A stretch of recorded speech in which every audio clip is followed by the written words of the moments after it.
When it was first announced that U.S. Vice President Joe Biden would come here to Beijing, it's thought that his visit would focus on economics. Beijing and Washington are in the midst of negotiating a much-needed investment treaty. But that whole endeavor has been overshadowed by a much bigger diplomatic issue. China's just announced a new air defense identification zone. Here's the crux of that issue. China and Japan both claim the same tiny string of islands, known as the Diaoyu Islands to the Chinese and the Senkaku Islands to the Japanese. Japan established an air defense identification zone over the islands in 1968. Think of it as an extra buffer extending beyond Japan's normal territorial airspace. Then last month, China declared its own air defense zone, one that overlaps Japan's zone above the disputed islands. Under China's rules, any aircraft entering the zone must notify Beijing, under threat of military force.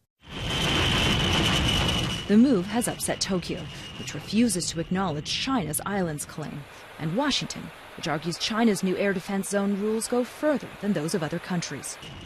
The U.S., Japan, and South Korea have all sent military planes into China's new zone, leading Beijing to scramble its own jets, raising fears of a mid-air collision.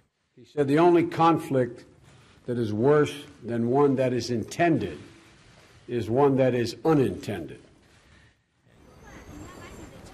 So many are looking to Joe Biden to help diffuse simmering tensions. Out of everyone in Washington, Mr. Biden enjoys perhaps the closest relationship with the Chinese leaders. He's logged hours of one-on-one time with Chinese President Xi Jinping. Though this trip might have been planned with the economy in mind, it's almost impossible to address problems on the ground while a major issue continues to hover in the air.